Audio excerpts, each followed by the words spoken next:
1,41,546 apota PL. Long le patta tapi uni bukan dari pu. 71,576 along le apota PL. Laben ke Inglong masuk ke mafam along le apota KP 90%. Laben 10% ke lagi indigenous. Nilitum ke thana teng than lu bulate mesen alam lu lage nilitum ta choro lu alang litum pan pe thana na lage nilitum larsi ke than lu ke non ke nilitum ke toy phosi CM ta ke claim lu ke non ke kitu to alam le chiri si ini ke tho bipho to manke bipha banam ta ne lo ake jo pensi long le pota bipho la pera que yo y persi a la letumban non le pota pajir po la pen que van que tam que van pantame car lleva por más council persi po la pen que pequeñan sa pidi la pen que rat thego si non le pota ta ron po busi te mesen alam lu lage ni tum ta choro lu alang li tom pan pe thana na lage nil litum larsi ke than lu ke non ke nil litum ke toy phosi CM ta ke claim lu ke non ke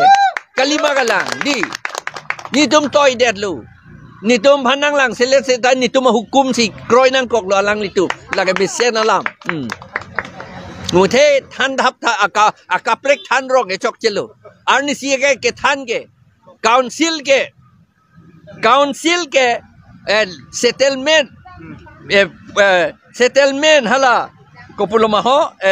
long le patta tapi uni bukan dari pu lada ke tok do lau dei por he det pu kon nasi pi un ede jima la sineli la pekeng dun edlo alang litum Charlie lo mene non ke lada ke tok do yo la ke Mikiri Hills Land and Revenue Act 1953 ko along ke tok do section 2 along provided that wala da ke tok do provided la prange the Assam Land and Revenue Regulation 1886 shall apply to the Mikiri Hills Autonomous District. They autonomous district they subject to any amendments to which it is subject for the time being in other areas of the state of Assam and so far as it is applicable in the said district. Provided provided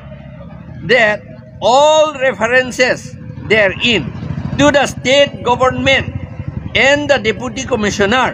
shall be read as referring to the district council of Mikiri Hills Autonomous District and the revenue officer respectively.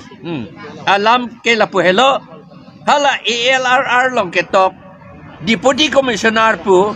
kali ALRR long ke tok the state government pu lake Karbianglong Autonomous Council lu pu tidak ke tok la land and revenue pu thak ke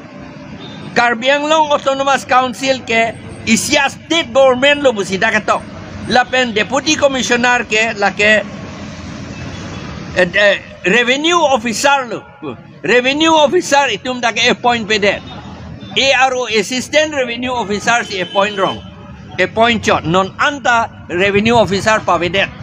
na avedet amat EMC revenue officer kam claim det titi pe claim nang baru lata seta da ke pu atenge revenue officer da donala la revenue officer ke la ke DC pen ji homan lu pusida ke tok lante